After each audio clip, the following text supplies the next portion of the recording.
Okay, so what I've got up here are two problems from the textbook. Both are on page 179. I first have an example that I've already done up here to show you the general process when you're solving an exponential equation, where both sides of the equation have numbers that are both powers of the same number, meaning 1/2 and 8. I'm not talking about the exponent, I'm talking about the bases. If the bases, these two numbers can be written as a power of the same number, then this is the way to handle it, okay? You want to write both sides of the equation with that same base, meaning in this case the base of 2, and then once you have the same base, you just set the exponents equal and you solve the resulting equation, which is usually very easy to solve, okay?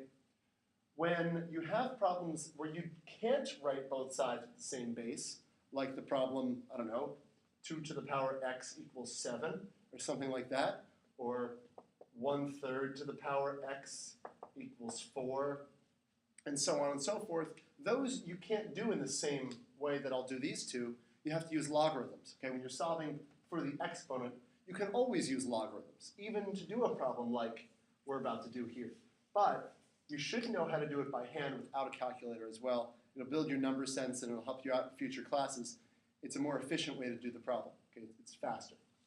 So we have 1/2 to the power 4 minus x equals 8. That was the original problem. And what I've done is, the first step is I've replaced both the 1/2 and the 8 with numbers that are 2 to some power. All right, like 8 is 2 to the 3rd, so I just did a straight substitution for that. And here, 1/2, if you remember your rules of negative exponents, 1/2 is 2 to the negative 1 power. Okay, so I just replaced the 1/2 with 2 to the negative 1. Now you're raising 2 to the negative 1 to the power 4 minus x. So that means you multiply. That's the rule of exponents, where you're raising a power to another power, you multiply. So negative 1 times this quantity, 4 minus x. You've got to remember to distribute the negative 1 to both the 4 and the negative x. And we get, all right, negative 1 times 4 is negative 4. Negative 1 times negative x is positive x. So in other words, we just get x minus 4. Okay? So what we have is now 2 to the power x minus 4. The right-hand side is still 2 to the 3rd. So now we have to set the exponents equal, right? If 2 to this power equals 2 to that power, then it just makes sense that x minus 4 has to equal 3. And we simply add 4 to both sides, and we have the answer x equals 7. We can always check our work. Just to double check this, if x is 7, that means 1/2 to the power 4 minus 7, or 1/2 to the power negative 3 equals 8. And that is true. 1/2 to the power negative 3 would mean, well, the rule of fractions to a negative power, 1/2 to the negative 3 would be 2 over 1 to the positive 3. And then 2 to the 3rd is 8. So yes, the 7 does make sense. Right? Now, here's a new problem over here, which is a little more challenging, but we do use the same concept.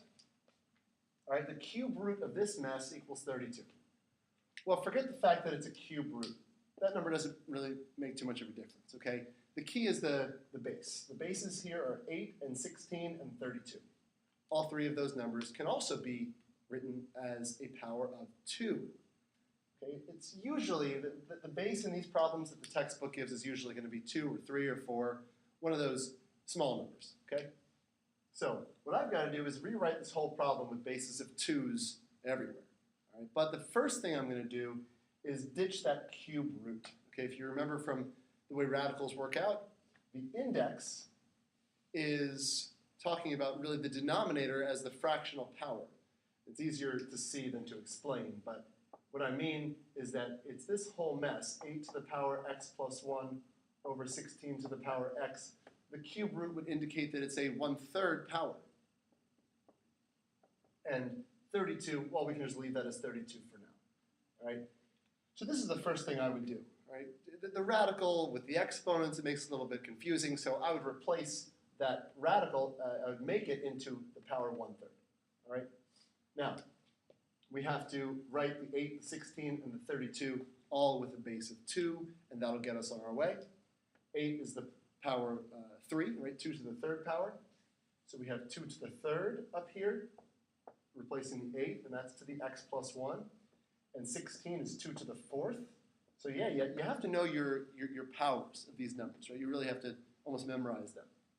And that's the power x, writing kind of on a slant, sorry. And then the 32 is 2 to the power 5. So this is where we're at right now, all right? Now, just like we did with the previous problem, we're raising a power to a power, so we have to multiply. 3 times the quantity x plus 1 is 3x plus 3. All right, so let me slide over here.